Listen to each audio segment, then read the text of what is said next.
Bollywood hero Salman Khan, heroine Rashmika Mandanna, Kollywood director AR Murugadoss దర్శకత్వంలో వచ్చిన చిత్రం సికిందర్. అయితే ఈ మూవీ రిలీజ్ రోజునే కొంచెం టాక్ అటు ఇటుగా తెచ్చుకోవడంతో బాక్సాఫీస్ వద్ద వసూలను రాబట్టడంలో వెనకబడిపోయింది. ఇక ఈ మూవీ బడ్జెట్ ఎంత, బ్రేక్ ఈవెన్ టార్గెట్ ఎంత అనే వివరాల్లోకి వెళ్ళబోయే ముందు ఒక చిన్న రిక్వెస్ట్, మన ఛానల్లోని వీడియోస్ చూసి నచ్చితే సబ్స్క్రైబ్ చేసి లైక్ కొట్టి షేర్ చేయండి. సాంకేతిక నిపుణుల రెమ్యునరేషన్తో పాటు ప్రమోషనల్ ఖర్చులు అన్నీ కలుపుకొని ఈ చిత్రాన్ని 200 కోట్ల రూపాయల బడ్జెట్తో నిర్మించారు. ఇక ఈ మూవీకి శాటిలైట్ రైట్స్, మ్యూజిక్ రైట్స్ భారీగా పలకడంతో ఈ మూవీ బ్రేక్ ఈవెన్ టార్గెట్ అనేది చాలా సులువుగా అయింది. కేవలం 100 కోట్ల షేర్, 200 కోట్ల రూపాయల గ్రాస్ వసూళ్ల బ్రేక్ ఈవెన్ టార్గెట్తో ప్రేక్షకుల ముందుకు వచ్చింది.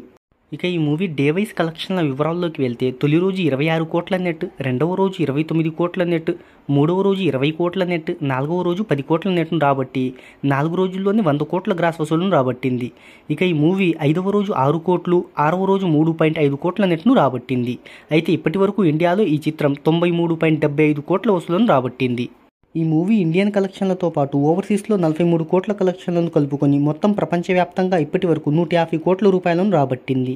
ఈ మూవీ శనివారం ఇండియా వైడ్గా 3.75 కోట్ల నెట్ను సాధించింది.